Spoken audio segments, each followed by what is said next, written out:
I think one of the best things to do is to have a conversation with your attorney beforehand.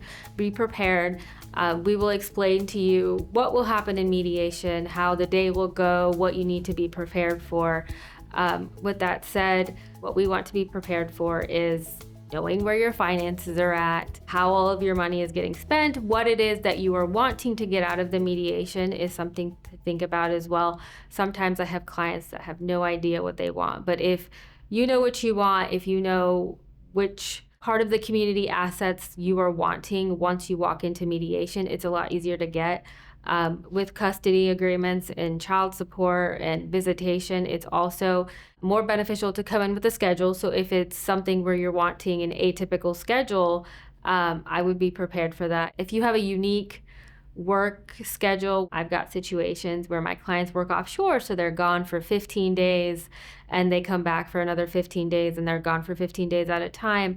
In those situations, we do have to have a unique visitation schedule for them, which makes it easier for the families and the children to see both parents. But preparation is key, and if your attorney is asking you for anything, I would say that you need to get that to them. So the main documents that you should be preparing for mediation is your financials. Normally what you're going to need is your basic financials at least, which is your pay stubs, your bank statements, your W-2s, tax returns for the prior years. If you're selling a house, you want to be prepared about the price for the house, so the valuations. If you did an appraisal, you need that.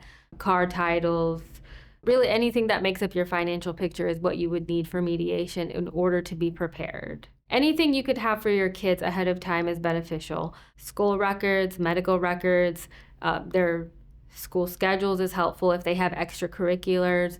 Health insurance is a big thing, so the breakdown in health insurance, how much does it cost for the children versus how much it costs for you individually or you and a spouse, that is all very helpful. Anything that you can have a breakdown of for the cost for the kids is helpful for mediation. Mediation is a confidential process. So what I would say as far as tips for communicating with your mediator is be completely honest. They don't have to take everything that you say into the other room. If there's something that you don't want them to tell the other side, they don't have to. But my biggest tip is be honest about what it is you're wanting, how you imagine your life being after you're divorced, and so that they can go in and get the best settlement possible for you. Mediators they're unbiased. They're not working for you or the other side. They're there to get a settlement and a fair settlement for everyone. So trying to win your mediator over is not something you should really do. I've seen a lot of situations where people do come into mediation unprepared.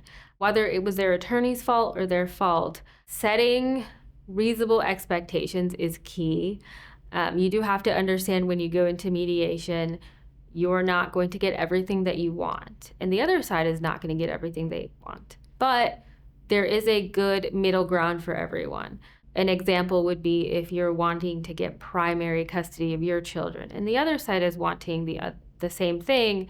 A lot of times we agree to 50-50 settlement agreements, and as long as everyone can be reasonable and stay close and be there to take care of your children, it works out. If you're considering mediation, give us a call at the Bayley Law Firm. We're happy to help.